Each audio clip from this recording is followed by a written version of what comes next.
I sometimes think that if Satan existed, he couldn't devise a better way of keeping humanity in chains than by encouraging the blind, uncritical veneration of Scripture and the fossilization of human thought. So, without wishing to be too rude about it, I want to say something now to the handful of people who insist on sending me sometimes quite lengthy passages of Scripture. You probably know who you are. Well, maybe you don't. Maybe that's part of the problem here. But I don't understand why you do this. You must realize, surely, that I never read a single word of it. I recognize it immediately as Scripture and therefore as worthless. So effectively, you are wasting your time. The time it takes you to copy and paste that fantasy fiction and send it to me is time that you could be spending far more profitably doing something that you enjoy, like, oh, I don't know, flagellating yourself perhaps, rending your garments, gnashing your teeth, prostrating yourself before a crucifix and crying your eyes out for hours on end, whatever it is you normally do to relax and unwind. On the other hand, if it's a genuine neurotic problem that you've got, some kind of obsessive-compulsive disorder, well, obviously that's different. Then I do sympathize. Please carry on sending as much Scripture as you like. But consulting a trained mental health professional might also be quite a good idea, because Scripture is not reality. I'm sorry to be the one to break the bad news. It's just Scripture, I'm afraid. What's been divinely revealed hasn't been revealed at all. It's been imagined. And if it's all you've got to support your particular version of reality and the God who supposedly created it, well then I would suggest that your God is in fact a false God. And every time you proclaim him, you merely proclaim yourself deceived. Like the village idiot who walks around blowing a whistle at people because he thinks it makes him important, when all it does is single him out as the village idiot.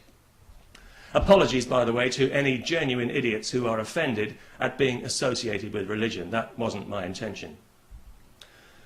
I also get quite a lot of emails from secret atheists, people who live in the American Bible Belt and who tell me that they would literally lose their livelihood if the ignoramuses around them knew that they didn't believe in the tribal God of the ancient Judean desert.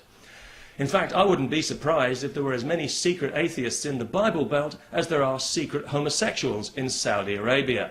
Well, it's just that with all the available women in that country safely under lock and key where they belong, all those poor studs can turn to is porn or each other. Let's be realistic. But both of these unfortunate groups, the secret atheists and the secret homosexuals, are victims of other people's rigid interpretation of Scripture, because Scripture gives us license, if we are that way inclined, to show the very worst of ourselves and to behave in ways we might otherwise be ashamed of if we had any decency about us.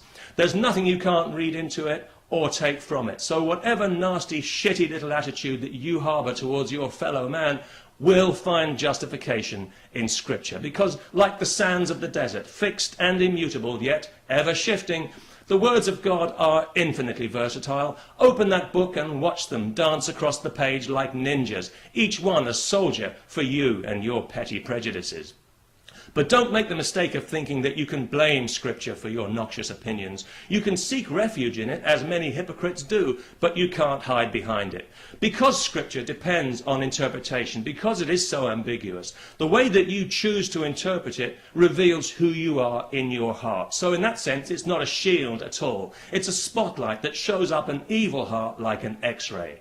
As with those hardline Saudi clerics, for example, who take sadistic pleasure interpreting the Quran as cruelly as possible, they merely reveal themselves for the bloodthirsty monsters that they are and advertise to the world the darkness in their petty little souls and their pitiful inadequacy as men.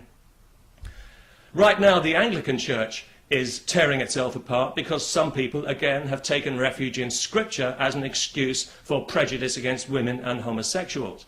In any other walk of life in the civilized world, this would be prosecuted as a crime, but Scripture legitimizes it, implying that it's the result of profound reflection, when in fact it's just a grubby front for chauvinism and ignorance, which brings me back to the Bible Belt.